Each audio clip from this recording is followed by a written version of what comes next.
What's up? What's up? What's up, Fins family? Welcome back to TD Fins Talk, home of the real Miami Dolphin fans. We are live again here, July 13, 2020. And it's time to start our series, our player prediction series, guys. Yes, this is going into 2020. We will be predicting each player, well, the impact players. That's what we're going to start out with. We're going to talk about their 2019 season, and we're going to move that forward into 2020. All right, what we project they will do in 2020, guys. So as y'all roll in the room, we want to try to get 200 likes on this video. So hit that like button. Let your friends and family members know about the channel as well, so that we can continue to grow and do what we do over here at TD Fans Talk. Football is right around the corner, guys. You can also check me out on Twitter, Instagram, and Facebook at TD Fans Talk. And you can also find my content at dolphinstalk.com. What's up? I see y'all coming in the comment section. So as y'all roll in, I appreciate y'all rolling with me. What's up, Big Boy Sports News? How are you, homie? Glad to see you here with us. Pretty sad the Redskins are changing their name. Is it sad? Is it sad? Sometimes change is necessary, so that you have a better product long term. So, hey, that's what it's come to, and that's what it's going to be. But first up on the docket, guys, we're going to talk about the guru himself. All right, we're going to talk about the guru himself, Magic, Ryan Fitzpatrick. As you can see, his 2019 stats are as follows. Ryan Fitzpatrick had a very solid year, raking in 3,529 yards in the air, also rushing for 243 yards. Ladies and gentlemen, he led the team in rushing. Let's not forget that as well. He led the team in rushing, 243 yards. Man, that says a lot. His completion percentage was very respectable at 62%. He also had 20 touchdowns and 13 interceptions. So the touchdown and interception ratio isn't as abysmal as we know that he can actually produce. So this was your 2019 Ryan Fitzpatrick, but I cannot give you the stats without giving you a little context.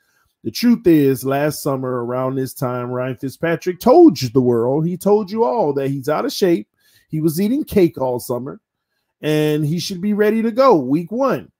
And when week one came, we saw out of shape, cake-eating Ryan Fitzpatrick. It's such a shame, and here's why. Because the first 5 games of the season were so bad for Ryan Fitzpatrick, I would go out on a limb to literally tell you all that had he played his first 6 games like he played his last 10, Ryan Fitzpatrick could have very well, and this is not an exaggeration, ladies and gentlemen, he could have very well, do the math, y'all. He could have put up almost 4,500 yards. He might have rushed for about 400 yards. He might have had 30 touchdowns, but he also probably would have had 20 interceptions at that point. So that says a lot. And the problem is, Ryan Fitzpatrick has never been the quarterback that came in and gave you a successful season, 16 games. Balling out all 16 games. He's had some really good years, but some would look at these stats and say this was one of his better years. But it doesn't tell the full story when you look at the first 5 games. Well, the first few games, because Josh Rosen played a few of those games, which is another testament of the simple fact that he actually got benched for Josh Rosen. They decided to go in another direction. Fortunate for him, Josh Rosen showed to be no better and allowed Fitz to come right back in. And it still was rough until I would actually say around week 9, where things just took a total turn. And we changed the offense to better fit for Ryan Fitzpatrick in a spread offense, shotgun, halfback draw type situation.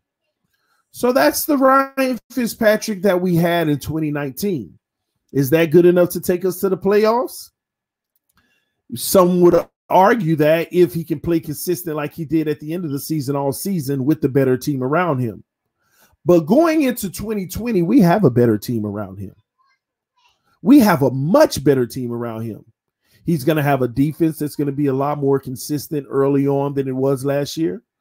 He's going to have an offensive line that is projected to be at least a little bit more consistent. So this is one of those situations where time will tell. But it's time to dive into the future, ladies and gentlemen. It's time to dive into predictions. And y'all don't beat me up. Don't jump on me. I'm about to give y'all my Ryan Fitzpatrick predictions of 2020.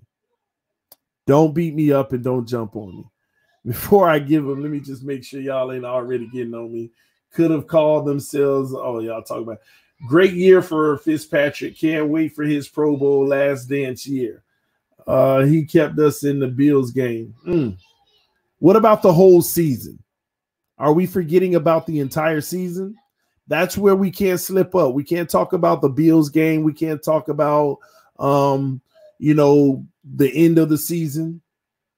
It's about the whole season if we're going to be as great as we want to be. But without further ado, let's go into 2020's predictions for Ryan Fitzpatrick. Here you go, ladies and gentlemen. Yes. I'm going to give y'all about 30 seconds to take a look at that. I'm not going to say anything for quite some seconds. Take a look at TD's predictions for 2020 so that you can come up with your conclusions. Let me see. Where's my other phone? Oh, it's in my bedroom. Those are Ryan Fitzpatrick's predictions for 2020. That's my predictions. I'm gonna go ahead and let y'all go make y'all conclusions in your mind because this is real. Yeah. Good job, right? We appreciate this. But these are the predictions. So whoever said, "Oh, it's time for his last dance," let me sip this water again. H2O been tasting so good lately. The little flavor of water. Ooh, it's just so good. Okay, these are his stats. Here's my prediction of this year. Now, this is loaded, okay? This is a loaded subject for me, so I'm going to be all over the place, but follow me so that you can get it. TD, why would you predict that he's going to have 720 passing yards?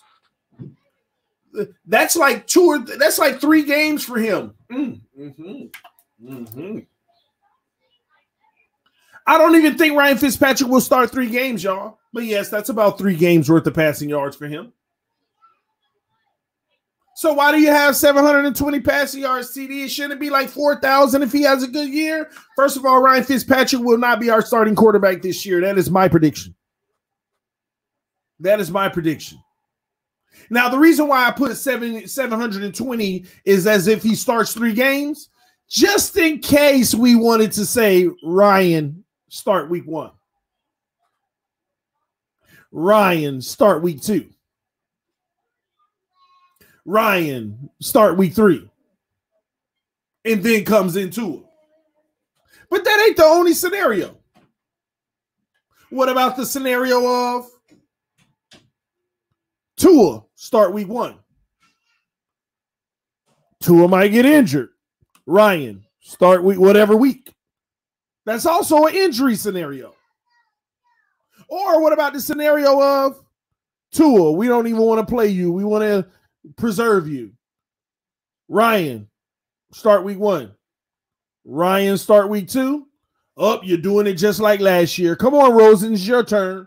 And Rosen might turn the corner and ball out. No more Fitz. So all those scenarios are realistic. It happened last year. Played 2 games. He wasn't doing it. Rosen, your turn. Could Rosen hold on to it? But let me tell y'all something that's interesting. Say that happens this year. It's totally different. Fitzpatrick week 1. Fitzpatrick week 2. Oh, we look like trash. Losing 50 to zip. 60 to zip. Rosen, your turn. Oh, Rosen 2 weeks in a row look like trash. Guess who's coming in then? It ain't back to Fitz. It's not back to Fitz like last year. Who you think is going to be now?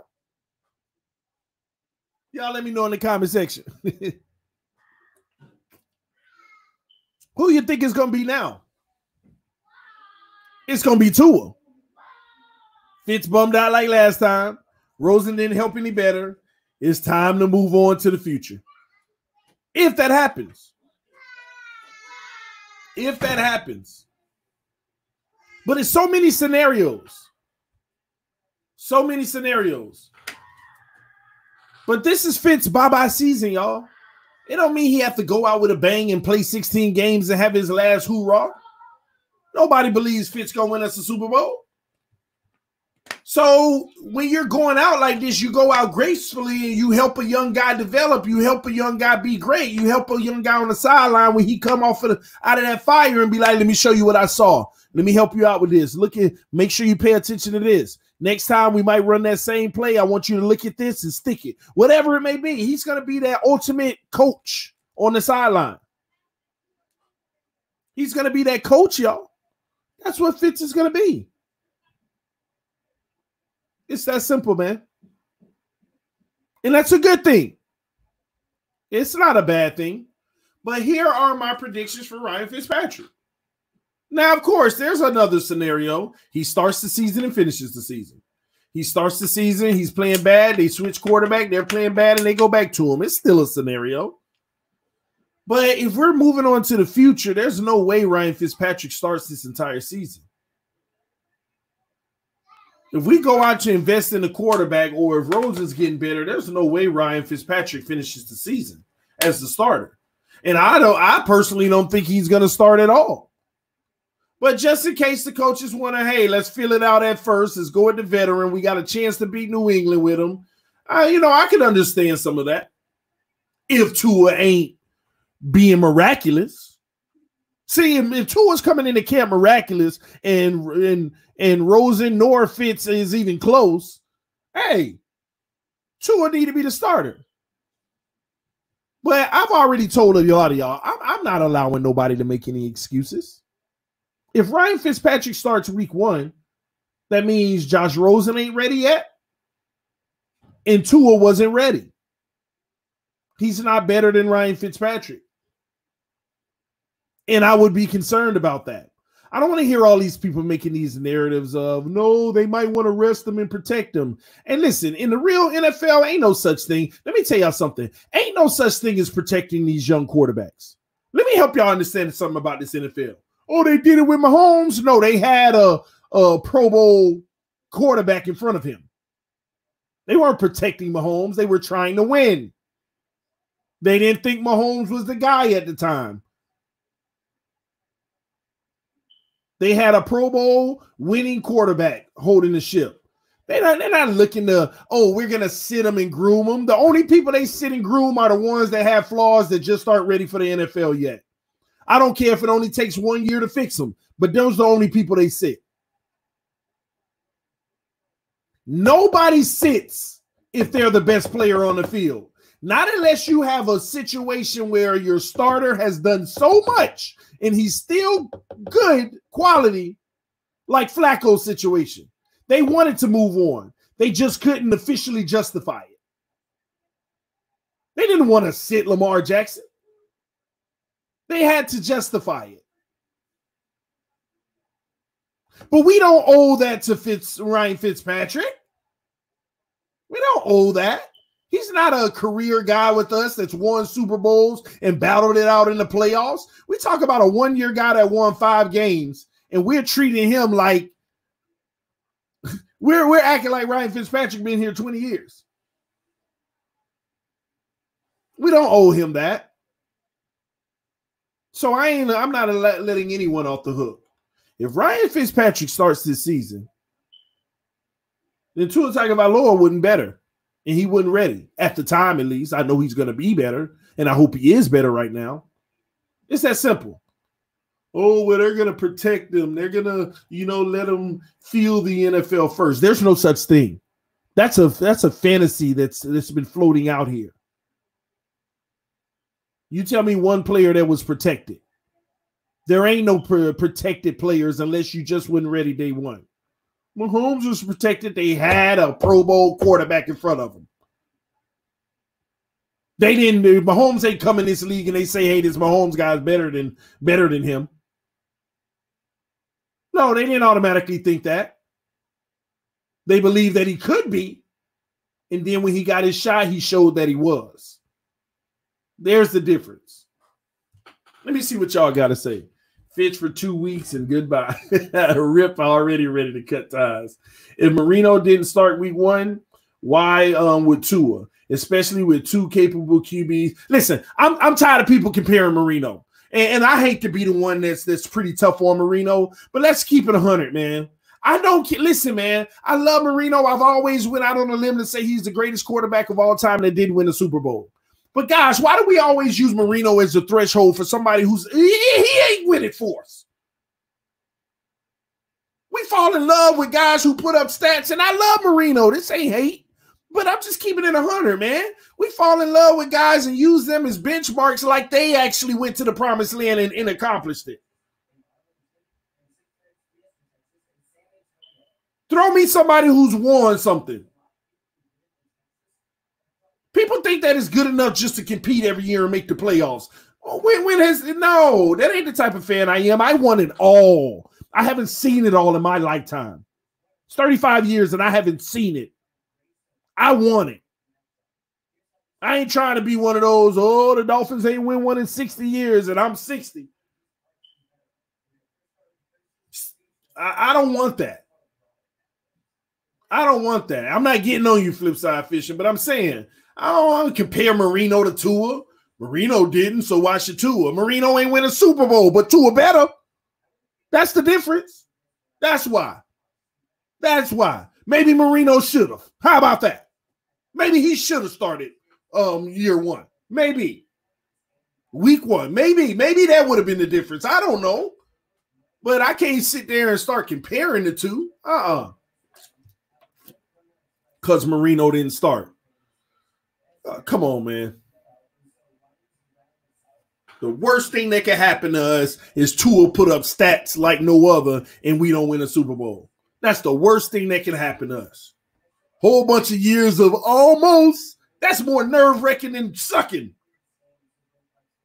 It's way more nerve-wracking to almost be there and don't be there than sucking every year. No, man, I can't take that. I can't take that. Matter of fact, I remember that's what Marino did with my dad. My dad was just telling me when I was in Miami last weekend. He was like, the thing about Marino, man, we could be playing Buffalo. This is my dad's words. Marino, see, that's what I loved about Marino. We could be playing Buffalo. I ain't even got to watch the game. I can go fishing, come back. I know we won. That's the thing about Marino. Then my dad was like, but you know what? We never won at all. And it sucks. And it sucks. What good is it to Lamar Jackson in the situation? Dominate all season and losing in the playoffs all the time. And I hate to get on my homie Marino like that, but it's the truth, man. We hold on to failure. We didn't win one. Gosh, man, that hurts. Great quarterback. If he would have just had one ring, they wouldn't be disrespecting him when they named the top 3 of all time. All he needed was one. And that top 3 conversation would have been totally different. See, you look at Sam Darnold his first year. He was supposed to be better than Baker, but was washed. Do you really want that for Tua? If you washed, you washed. I mean, come on, man. Yeah, I want it for Tua because he ain't him. Yeah, we keep on. See, we throwing out these one-off scenarios. That's like you saying, look at Sam Darnold.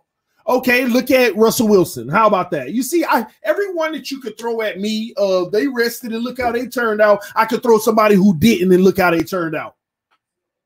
It's all irrelevant. People try to make it like this is the perfect science.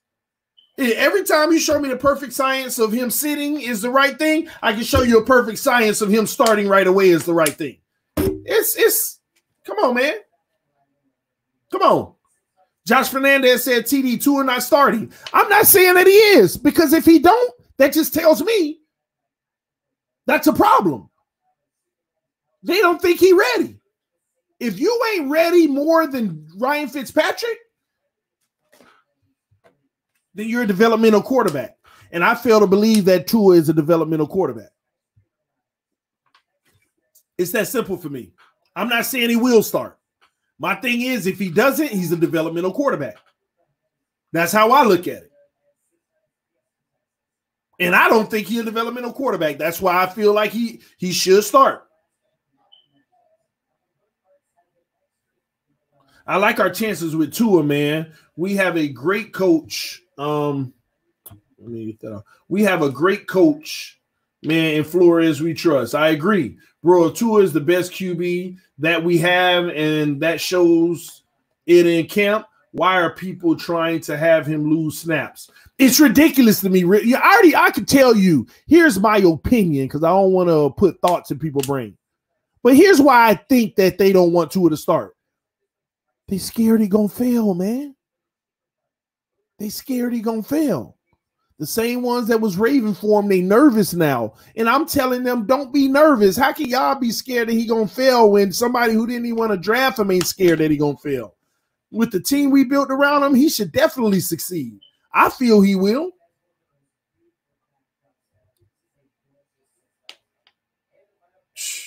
Deshaun Watson wasn't ready for Houston, and then when he played week 3, Texas fans crowned him. It doesn't matter if it's week 1, just get him in when Flores feels it's best. I agree with that, Adrian, because he could have started week 1 and they would have probably loved him. When you look at who he is now, you think it really made a difference between week 1 and week 3? But I agree, is whenever Flores thinks it's best. But what goes into the evaluation process of thinking it's best? What's going to make Flores think it's best? Simple. You're the better quarterback. You give us the best chance to win. It ain't rocket science with Flores. He tells you the blueprint. Whoever gives us the best chance to win. Whoever gives us the best chance to win.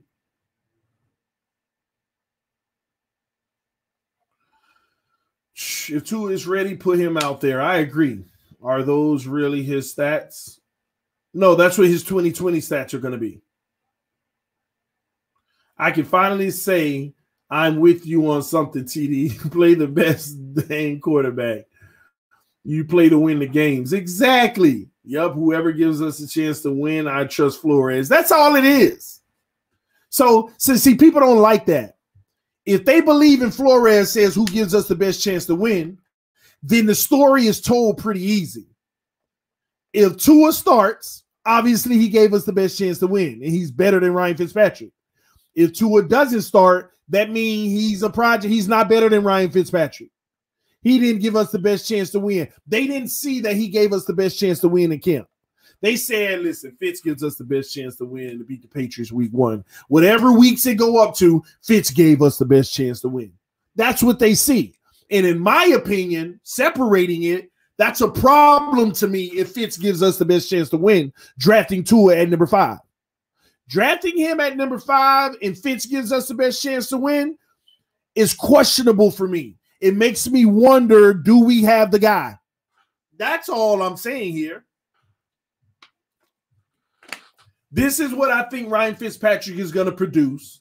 And the reason why is because I know that Tua gives us the best chance to win, and Tua is better than this guy. And these are the stats that consider maybe they do want to wait one game. Maybe there is an injury and Ryan has to come in. Maybe we're 13-0 and they're like, hey, Ryan, go ahead and play a few games while we rest our kid, our superstar, and we don't get him banged up for the playoffs. Maybe, I don't know. But this is my prediction for Ryan Fitzpatrick's stats this year. I'm not going to give you a prediction of if he starts. This is the whole shebang. This is my prediction. However it unfolds. Too many scenarios that could happen. I just think a QB who helped elevate the team with the worst O-line and worst run game in team history is not going to give up his job easily, and that does not mean Tua isn't a baller. Well, Adrian, there's different ways to look at that. First of all, Ryan shouldn't want to give up this team easily. Second off, this ain't his team. Let's get that straight now. He knows he's a journeyman, and he knows he's a stopgate. So this ain't his team long term. Also, a QB who helped elevate the team with the worst O-line, I'm glad you put the word help in there, Because if you understand the degree of help, then you may not feel that way. The biggest reason for our turnaround was the improvement week in and week out on our defense. That was the number one improvement on this team, the defense. The number two improvement when we started going off was the run game. In the spread offense, we were able to have a little bit of balance. Now, don't get me wrong. He was a big part of running the ball because everybody was hurt. But our run game started to make sure, like literally the last 5 weeks of the season, nobody blitz us. Nobody blitz. 4 wide, one receiver on the hip. One running back on his hip. Halfback draws were working. Back to pass, nothing there. Him scrambling, making it happen was working. I'm telling you. Said the run game was still awful. LOL. Fitz was still by far the best rusher. I get that, but it was a different scheme that allowed us to pick up more first downs in the run game. The halfback draw was a lot more successful. Instead of -1 yard, we were at least getting 3 and 4 on occasions in the halfback draw. So I agree. The run game was still awful, but it was better. It made them respect the overall offense more. But no blitzing. First 6 weeks of the season, every team blitz us galore. Last 6 weeks, nobody blitz. Nobody blitz. Of course, you had a few here and there, but you get my point from a comparison standpoint. Nobody was blitzing. But defense was the number one reason. Number two, I think, was opening up the run game a little out of a halfback draw to keep the defense honest. And number three, Ryan Fitzpatrick. But the element that he was in allowed him to. Where he's in a shotgun, he could see where the pressure's coming. He could see it all ahead of time. He could make plays with his legs. The first half of the season, almost everything we called was under center. Under center. Play action, bam, in his face.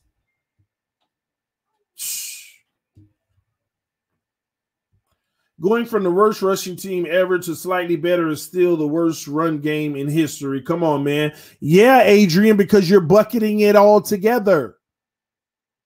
You're putting the worst in history with slightly better, and you're averaging the whole thing. But that slightly better helped us move the ball. That slightly better got us more first downs. That slightly better got us more field position.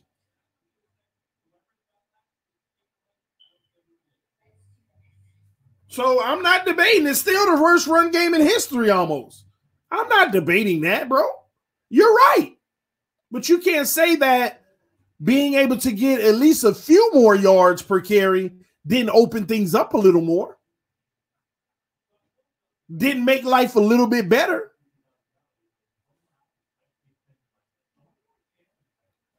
It opened up the threat of Laird and Gaskins and those guys being able to catch the ball out of the backfield. All of that. People have to realize Tua can sit out the whole dang year and still be a 50-50 chance he doesn't work out. Rip, I couldn't have said it any better. That's the whole point. That's the whole point. It's that simple. What up, homie? My homie Steve Savane in the building. What's up, bro? That's my brother from another mother. 772. But these are my stat predictions for Ryan Fitzpatrick, man. No more nor less. All right? No more, no less. Let's see. Who do we even have next? Oh, Tua's next. Tua's next. We're going to talk about Tua Tagovailoa next, ladies and gentlemen. Tua's next. So y'all join me on the next stream. I'll see y'all for the next stream. Love y'all. Appreciate y'all. Make sure y'all hit that like button. We're trying to get over 200 likes on this video. So punch that like button. I'll be back with y'all with the Tua Tagovailoa 2020 prediction. This should be a good one. Y'all stay tuned. It's your boy TD. I'm out. Peace.